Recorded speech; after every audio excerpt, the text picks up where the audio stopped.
Hey, West Side in the beautiful Mojave Desert. Going to get right to the point, but a few things I want to cover before I want to get to the main point. And I am covering these because I don't want to put out 2 or 3 different videos. I want to get it all out at once, especially to those on our online audience as well. It's good for them to know some of the things. But we've got some Saturday night services coming up, May 18th, June 1st. Encourage you to be there by 5 p.m. We're going to open up prayer room at 4 p.m. for prayer. Men's breakfast, Vacation Bible School is coming up. We've got also the meet and greet where you can ask me any type of question you want coming up. We need to hear from you to sign up for these events though. So make sure to do that. Contact the office. We're having a park picnic at June 1st, 11:30 West Palmdale. Again, everything's in the e-bulletin. Call the office for information because I want to get right to the point here. And then Rend the Heavens is coming up in October. And so for those who want to come in from out of town, we are going to try to get some hotel deals for you. We are meeting every night for 9 nights straight, beginning October 23rd through Halloween. It's going to be incredible. Worship is coming in from Texas, different places, our own worship team, special guest worship. Put all those nights down, October 23rd through October 31st. And then something, I want to throw this out there. Many times we don't talk about financial needs. We don't pass an offering plate. We don't push it. We don't say anything because the Lord's provided. He always has. But I also think I'm doing a disservice sometimes if I don't let the congregation know, even those listening online. They want to know, how can we help? We're part of this church.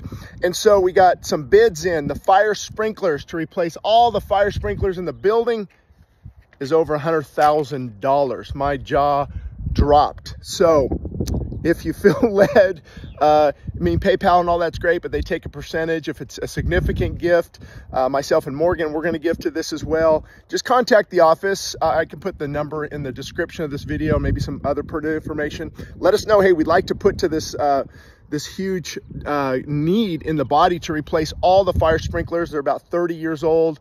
We want to leave the building in great shape for the next generation. So if God puts that on your heart, we're going to have to raise these funds in the next couple months. So let us know, let the office know. And then finally, I've been kind of going back and forth on this, but I said something at the 11 a.m. service, and I checked with a few people, and I probably didn't say it right.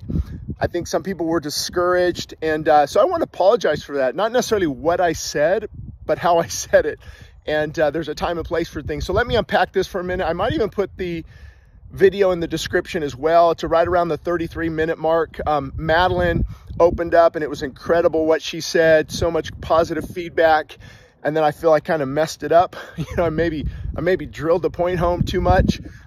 So to give you guys an idea, we see so much brokenness daily. I'm dealing with people falling back into addiction, lives being ruined, sexual things, marriages, all the time.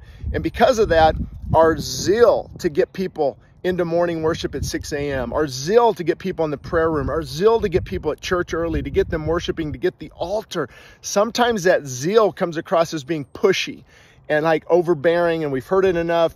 We feel discouraged. And so, gosh, that's not my goal either. So I would ask 2 things. Number 1, if you're feeling discouraged and you didn't like what I said, could it be a personal conviction?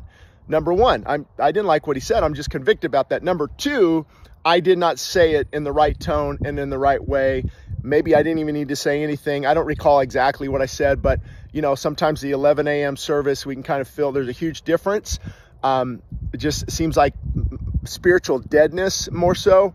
Maybe I shouldn't have said anything. But my mom came to the 11 a.m. all the time. People I know who are more spirit-filled than me come to the 11 a.m. So it had nothing to do with everybody in the room. I'm assuming people would know that, but sometimes what I say and my zeal and my excitement to see lives changed comes across the wrong way.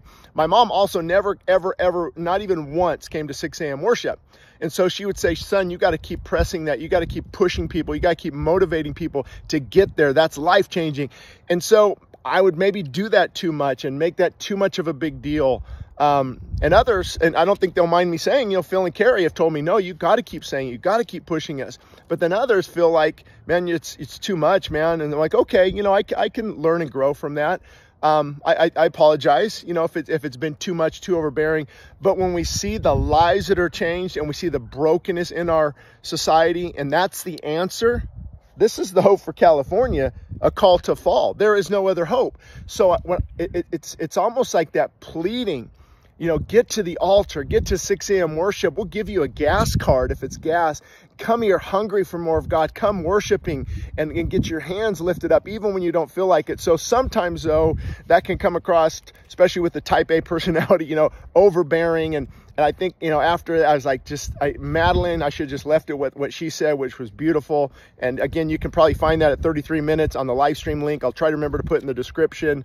And so anyway, you know, that's what I wanted to apologize for.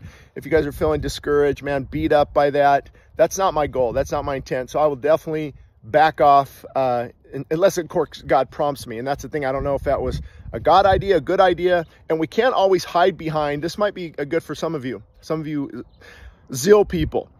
We can't always say it's just righteous indignation, because sometimes it's our pride, it's our frustration, it's our anger. And I prayed, Lord, I don't want my anger to come out, my frustration to come out.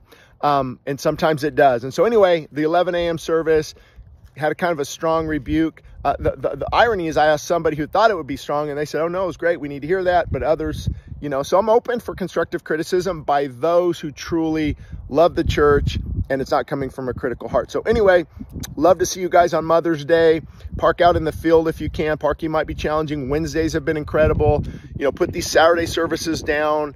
And if I did offend you on a Sunday, again, it could be a God-given offense, you know, if it's convicting you, and that's between you and the Lord. But if it was too overbearing, maybe too over the top, I'm going to definitely work on that. So anyway, hope to see all you guys Sunday on Mother's Day. Thank you, moms. Your work does not go unnoticed whatsoever.